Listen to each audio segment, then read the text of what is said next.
Selamat siang, terima kasih telah mendengarkan video ini yang merupakan salah satu bagian dari pelatihan soft skill hasil kerjasama yang terjalin antara Fakultas Ekonomi dan Bisnis Unika Atmajaya dan Yayasan Budir Padi, yaitu Way Forward, untuk tujuan melakukan training kepada anak SMA yang siap untuk memasuki dunia kerja. Kami memperkaya kemampuan soft skill mereka, salah satunya dengan modul ini, yaitu mengelola keuangan pribadi. Terima kasih telah mendengarkan.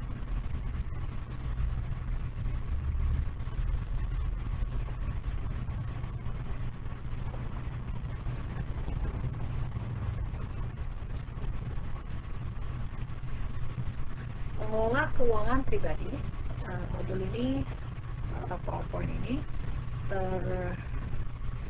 dihasilkan oleh Ibu Jess Aliani, Bapak Adit Tia Gunawan, Ibu Tia Margarita Tarigan, dan saya sendiri, saya Sumani. Konsep uang adalah alat tukar menukar yang sah yang dikeluarkan oleh pemerintah. Uang dipakai sebagai alat pembayaran. Fungsi asli dari uang sebagai alat tukar untuk mempermudah kita mendapatkan uang, barang, dan sebagai alat ukur untuk menentukan besaran nilai satu barang. Misalnya harga sepotong kain batik 50.000.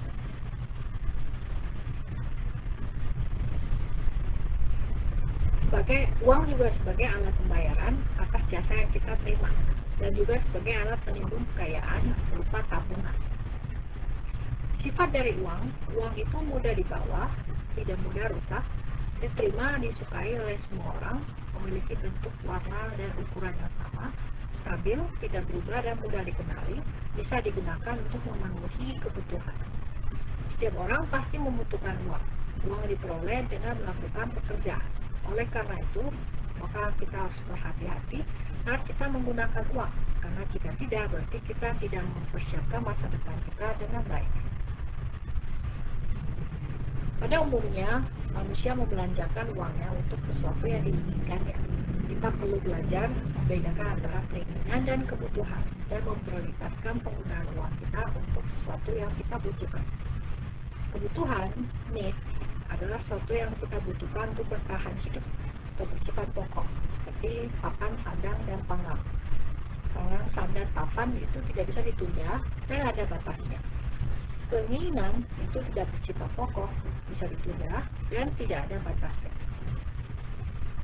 Seorang bijak pernah berkata bahwa dalam diri manusia terdapat naluri untuk menginginkan lebih dan lebih lagi. Kita cenderung ingin membelanjakan lebih dari yang kita butuhkan. Saat kita mengutamakan keinginan, kita cenderung menjadi boros, dan sebaliknya jika kita hanya membeli kebutuhan saja, kita menjadi hemat dan tepat sasaran. Namun satu sisi, misalnya contohnya, kalau kita hanya membutuhkan air untuk minum, maka kita bisa membeli air minum saja. Tapi jika kita ingin minum es jeruk atau minuman soda, berarti itu adalah bersifat keinginan. Karena sebenarnya kita hanya cukup untuk membutuhkan air putih saja. Maka nilai uang yang kita keluarkan untuk membeli air itu berbeda dengan nilai uang yang kita keluarkan untuk membeli es jeruk atau minuman soda. Nah, berapapun harga yang kita harus bayarkan itu untuk sekedar memuaskan keinginan kita atau yang sebenarnya tidak kita butuhkan. Nah, salah satu cara untuk meredam keinginan dan lebih mengutamakan kebutuhan adalah dengan bersyukur dan selalu mencukupkan diri dengan apa adanya. Jika selalu melihat sekeliling, melihat apa yang belum kita miliki, maka hati kita tidak akan pernah terpuaskan. Nah, intinya kebutuhan itu ada batasnya. Jika sudah terpenuhi, sudah berhenti. Sebaliknya, keinginan itu tidak terbatas, selalu muncul dan menggoda. Kunci untuk meredam keinginan adalah selalu mensyukuri apa yang kita miliki dan mencukupkan diri dengan apa yang kita miliki. Nah, semua kebutuhan maupun keinginan dicukupi dengan hasil dari penghasilan. Penghasilan adalah yang kita peroleh dari pekerjaan yang kita kerjakan. Pekerjaan halal dengan penghasilan tidak besar akan lebih memberikan sejahtera dibandingkan pekerjaan tidak halal dengan penghasilan yang besar. Maka kita perlu memperhatikan sumber penghasilan dengan sesama demi kebaikan. Selamat sore, saya dengan Ibu Tia Margareta, dosen FEB Unika Atmajaya. Hari ini saya akan menjelaskan tentang jenis-jenis sumber penghasilan. Saya rangkum jenis sumber penghasilan ini menjadi 5 jenis. Yang pertama adalah gaji dan tunjangan kerja, di mana kita mendapatkan gaji dan tunjangan kerja saat kita bekerja di suatu perusahaan. Yang kedua adalah wirausaha atau bisnis, yaitu merupakan hasil dari usaha yang dilakukan baik secara mandiri maupun secara pribadi, walaupun dengan orang lain. Lalu yang ketiga adalah sumber penghasilan ketiga, investasi, di mana kita menempatkan uang atau dana dengan harapan memperoleh keuntungan atas uang atau dana tersebut, misalnya seperti deposito atau saham dan lain-lain. Yang keempat adalah pemberian atau hadiah. Yang kelima, pemasukan tak terduga. Lalu apa bedanya antara karyawan dengan wirausaha? Perbedaannya adalah pertama dari pekerjaannya. Kalau karyawan itu secara rutin, sedangkan wirausaha tidak rutin. Untuk waktunya, karyawan itu tidak bebas atau terikat. Misalnya ada jam kerjanya seperti jam 8 sampai jam 5 sore. Sedangkan wirausaha itu bebas atau tidak terikat. Untuk jumlah penghasilan, karyawan itu pasti dan teratur. Karena karyawan biasanya tidak mendapatkan setiap bulan untuk penghasilannya. Sedangkan wirausaha itu bervariasi dan tidak tetap. Untuk pengaturan penghasilan untuk karyawan sendiri itu mudah diatur karena tetap dan pasti. Tapi kalau wirausaha sulit diatur karena bervariasi dan tidak tetap. Untuk keamanan ekonomi, karyawan itu tergolong terjamin meski kecil ada jumlah yang tetap. Apalagi kalau karyawan sudah pada posisi puncak. Tapi kalau wirausaha, keamanannya itu tidak terlalu terjamin karena perusahaan itu dapat maju tapi juga bisa bangkrut. Untuk kepastian, karyawan ada kepastian dalam banyak hal. Keuntungan dapat diramalkan dalam arti karena kita dapat duit tiap bulan, jadi kita bisa ramalkan nanti bulan depan duit ini untuk apa dan apa. Tapi kalau wirausaha itu tidak ada kepastian dalam banyak hal, termasuk meramalkan keuntungan atau kekayaan. Omset bisa turun apalagi jika tidak jeli melihat pasar. Lalu perbedaan yang lain adalah risiko. Kalau karyawan itu rendah dan dapat diramalkan, sedangkan wirausaha itu lebih tinggi karena gini, misalnya seorang pengusaha itu menjaminkan asetnya untuk mendapatkan pinjaman. Maka jika usahanya itu bangkrut, aset itu akan hilang juga gitu loh. Nah, makanya risikonya lebih tinggi. Untuk tanggung jawab, karyawan itu cukup besar karena karyawan itu harus menyelesaikan setiap tugas setiap harinya. Sedangkan kalau wirausaha itu tanggung jawabnya relatif tergantung dari usaha yang dia bangun. Gitu. Peluang menjadi bos kalau karyawan itu sulit kalau bekerja di perusahaan keluarga karena umumnya perusahaan keluarga itu untuk posisi puncak ditempatkan sanak saudaranya sendiri gitu. Sedangkan kalau wirausaha itu terbuka peluang menjadi bos apalagi kalau misalkan dia menjadi pemilik usaha. Peluang menjadi kaya, karyawan itu relatif tergantung pada peningkatan karirnya atau kemujuran dia. Sedangkan wirausaha itu peluangnya lebih besar untuk menjadi kaya jika usaha yang dijalankan sukses. Tapi kalau misalnya enggak, ya otomatis tidak akan menjadi kaya. Penghasilan sebulan dapat menutupi pengeluaran atau biaya hidup setahun. Itulah bedanya karyawan dan wirausaha. Ada dua contoh yang mau saya kasih. Yang pertama adalah buah kerja tukang cuci piring di AS. Ada seorang pria asal Indonesia, ini terjadi di tahun 2005, bernama Rudi Suparto. Awalnya Rudi ini mantan sales manager, tapi dia berani merantau ke Amerika Serikat untuk memperbaiki kehidupannya. Dia kira untuk dengan pindah ke Amerika Serikat dia akan mendapatkan kehidupan lebih baik, tapi ternyata saat sampai di sana tidak semudah itu untuk mendapatkan pekerjaan di Amerika Serikat. Sampai akhirnya dia mendapat pekerjaan sebagai tukang cuci piring di sebuah restoran. Padahal sebelumnya dia tuh tidak pernah megang sampah atau sampah makanan. Nah, awal kehidupannya tidak mudah, apalagi dia tidak terlalu lancar dalam berbahasa Inggris. Namun dia tidak pantang menyerah. Dia terus berusaha dan menjadikan keadaan dan pengalaman tersebut menjadi bahan pelajaran. Sehingga dia di sana tuh belajar memasak dan juga seluk-beluk tentang restoran tersebut. Sampai pada akhirnya karena ketekunan dan kegigihannya, akhirnya dia membuahkan sebuah restoran cepat saji yang bernama Wok Express. Restoran ini terletak di jalan utama kompleks kasino Las Vegas, Amerika Serikat. Dan Rudy ini untungnya dia menjadi sosok yang kacang tak lupa akan kulitnya, di mana ia membantu sesama imigran asal Indonesia dan juga seluruh karyawannya itu adalah orang Indonesia. Pencapaiannya membuktikan bahwa kerja keras di bidang apapun bila ditekuni dengan niat baik dapat membuahkan hasil yang manis. Contoh kedua adalah Nur Caeti. Dia adalah mantan TKI yang bekerja di Singapura selama 3 tahun. Dan selama dia bekerja, dia tuh disiplin menabung. Dan dari hasil menabungnya ini dia mau buat untuk usaha. Dan terbukti setelah tabungannya cukup, dia membuka bisnis penatu atau laundry dan makanan ringan, yaitu keripik pisang yang omsetnya mencapai 60 juta per bulan. Nah, bagaimana dengan kita sendiri? Oleh karena itu kita harus melakukan perencanaan keuangan pribadi, di mana ada seorang motivator pernah berkata seperti ini, kerja keraslah pada masa mudamu, maka pada masa tuamu kamu akan tenang. Tapi jika kamu tenang-tenang pada masa mudamu, maka pada masa tuamu kamu akan berjerih lelah. Prinsip ini berlaku juga dalam hal keuangan. Kalau kita disiplin menabung saat kita muda, saat masa muda, maka masa tua kita akan lebih tenang. Gitu. Tapi kalau kita bermalas-malasan di saat masa muda, maka siap-siaplah di masa tuanya kita akan berjerih lelah. Ada 2 hal dasar yang perlu diketahui dalam merencanakan keuangan pribadi. Yang pertama adalah jumlah uang yang kita terima, dan yang kedua daftar kebutuhan rutin.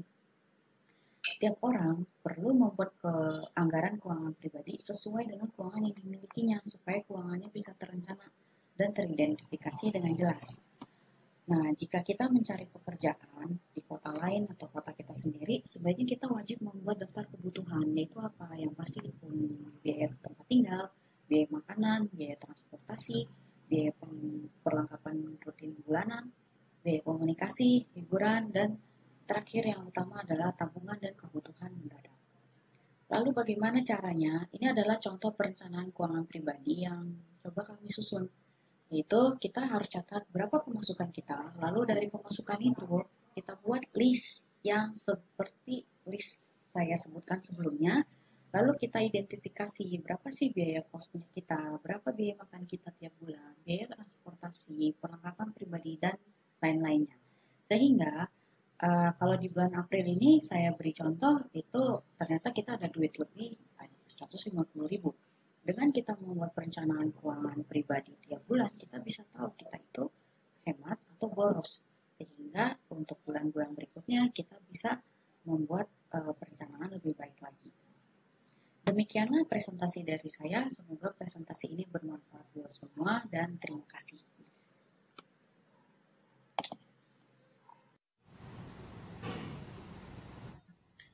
Baik, selamat pagi rekan-rekan sekalian. Sebelumnya perkenalkan diri terlebih dahulu. Nama saya Aditya Gunawan. Saya adalah dosen FEB Unika Atmajaya yang pada hari ini akan membawakan modul mengenai mengelola keuangan pribadi yang merupakan kerjasama antara Bulir Padi dan Unika Atmajaya. Oke, tanpa berlama-lama lagi, kita segera masuk ke dalam modulnya. Yang pertama, mengelola keuangan secara efektif dan efisien. Nah, apakah itu? Mengelola keuangan yang efektif dan efisien adalah mendapatkan uang hasil jerih payah yang paling dinanti oleh orang bekerja, khususnya yang baru mulai bekerja. Nah, setelah bekerja, saatnya menikmati hasil. Namun jika tidak dikelola dengan baik, uang hasil kerja tersebut dapat terbuang begitu saja atau sia-sia. Kita perlu mempelajari dampak dan risiko dari pengelolaan keuangan. Agar kita mengelola keuangan kita. Dengan bijak mengelola keuangan, kita dapat menikmati hasil kerja dengan tepat dan menikmati hidup yang lebih baik. Apa sih gunanya pengelolaan keuangan secara efektif dan efisien? Yang pertama, Anda dapat menyelamatkan masa depan. Kita tidak tahu apa yang terjadi masa akan datang, tapi dengan mengelola keuangan, kita sudah bersiap diri. Kita siap menyambut masa depan. Misalnya seperti ini saat pandemi. Kalau kita memiliki tabungan, tentunya akan lebih safe atau lebih aman. Yang kedua, uang yang kita peroleh dengan kerja keras dapat digunakan dengan tepat sasaran, yang jelas arahnya. Ketiga, bermanfaat dan mendatangkan kebaikan bagi kita. Yang keempat, kita menjadi hemat dan disiplin dalam menggunakan uang, karena kita sudah tahu apa yang tersebut akan digunakan. Yang kelima, kebutuhan utama sudah pasti terpenuhi. Dan kalau ada sisa uang dapat digunakan untuk membeli kebutuhan yang lainnya. Nah, keuangan perlu dikelola dengan bijak agar uang kita dapat digunakan dengan tepat sasaran. Dalam arti seluruh kebutuhan pokok terpenuhi dan kita dapat menyiapkan dana apabila ada kejadian tidak terduga. Nah, jika uang itu tidak dikelola dengan baik, maka cara kita menggunakan uang akan tidak terarah. Nah, dalam membuat perencanaan keuangan harus diusahakan agar tidak terjadi saldo minus, yaitu pengeluaran lebih besar daripada penghasilan. Harus diupayakan agar paling tidak saldonya nol, ya, penghasilan atau pengeluaran. Jangan lebih besar pengeluaran dibanding penghasilan, ya. Gimana caranya? Yaitu dengan menekan biaya pada pos pengeluaran lainnya. Anda harus realistis dalam membuat perencanaan keuangan. Jangan terlalu berambisi untuk menekan pos pengeluaran lain. Sebaliknya, jangan terlalu santai dan membiarkan semuanya mengalir begitu saja, sehingga tujuan kita sudah tercapai. Hindari penggunaan kartu kredit. Jika mempunyai cicilan, jangan sampai melebihi 30% dari gaji. Ya. Buat pos-pos pengeluaran dalam amplop-amplop yang terpisah, sehingga peruntukannya jelas. Kenapa kita perlu perencanaan keuangan? Ya. Ada beberapa pekerjaan tertentu yang sifatnya tidak menetap. Ya. Misalnya pekerjaan dengan sistem kontrak, seperti tukang kayu, pekerja bangunan, tukang las, dan lain-lain. Umumnya pekerjaan jenis ini mendapatkan gaji sesuai periode kontrak kerja mereka. Namun setelah periode kontrak kerja tersebut berakhir, maka pekerjaan mereka pun selesai, dan mereka tidak bekerja lagi sampai ada pekerjaan selanjutnya. Ya. Oleh sebab itu, pengaturan keuangan perlu dilakukan untuk jangka panjang. Contoh, pekerja bangunan yang bekerja kontrak selama 6 bulan, kemudian berhenti. Pengaturan keuangan mereka harus mempertimbangkan masa menganggur setelah 6 bulan, sampai mereka mendapatkan pekerjaan baru. Jika tidak ada perencanaan keuangan, bisa terjadi adalah, pertama, masa depan sulit. Akan kesulitan saat ada sesuatu yang bersifat mendadak atau kejadian terduga. Misal, ketika kita tahu ada anggota keluarga yang sakit dan tidak ada tabungan, karena kita tidak dapat mempersiapkannya. Terus berikutnya menjadi sembrono boros dalam menggunakan uang. Tidak tahu tujuan uang yang kita miliki. Ya, dapat menjadi boros dan uang kita kumpulkan dengan susah-susah menjadi terbuang sia-sia. Nah, kita harus disiplin dalam membuat catatan pemasukan dan pengeluaran keuangan sebenarnya. Ya. Misalnya contoh seperti tabel berikut. Ya. Kondisi real keuangan, Anda harus membandingkan antara pemasukan aktual dan pengeluaran aktual. Ya, Anda harus hitung saldonya berapa. Ya. Pada setiap akhir bulan, bandingkan tabel B ini dengan tabel A dan lakukan evaluasi. Ya, tabel yang sebelumnya diajarkan Bu Tia. Nah, bagaimana hasil evaluasinya? Ya. Apakah kita telah disiplin menggunakan uang sesuai yang direncanakan? Apakah terdapat saldo positif dan ada penghematan? Apakah ada kebutuhan yang tidak terpenuhi karena uang sudah terlanjur habis? Apakah pos biaya pengeluaran yang melebihi perencanaan? Kenapa demikian? Nah, ini adalah hal-hal yang harus Anda evaluasi setiap bulannya. Nah, berikutnya saya ada sedikit cerita. Di sini kisah tukang tahu dan sarjana. Di sini kisah seorang sarjana terkenal akan kemampuan intelektualnya. Ia memberikan ceramah, menghadiri diskusi seminar dan kutu buku. Suatu hari ia diundang menghadiri suatu pertemuan penting. Untuk menuju ke tempat undangan, ia harus menyeberangi sebuah sungai yang luas dan arus airnya cukup deras. Kemudian didekatilah tukang sampan, mohon bantuan diseberangkan menuju tempat tujuan. Saya ini satu-satunya penumpang dalam sampan. Hari itu angin dan arus sungai datang dari arah yang berlawanan, sehingga perjalanan sangat lambat. Sarjana ini punya kebiasaan suka bicara kepada siapa saja yang ada di dekatnya. Sambil menikmati pemandangan alam di sekitar sungai, ia mulai berbicara dengan tukang sampan. Bapak bisa baca dan menulis? Tukang sampan menjawab, tidak. Saya tidak bisa membaca dan menulis.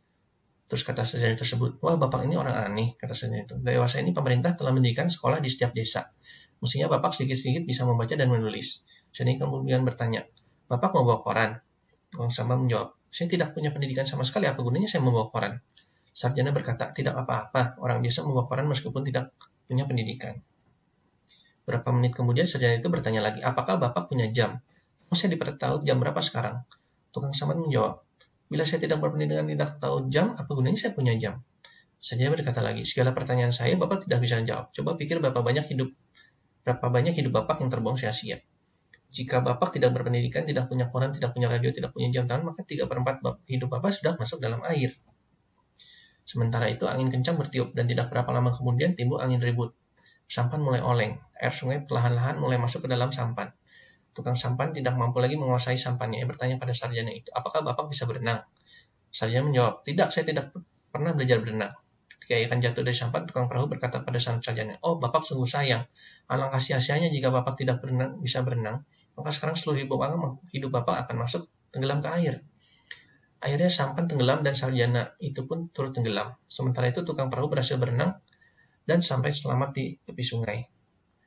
Kira-kira seperti itu ceritanya. Terima kasih atas kesempatan yang diberikan. Sampai jumpa lagi.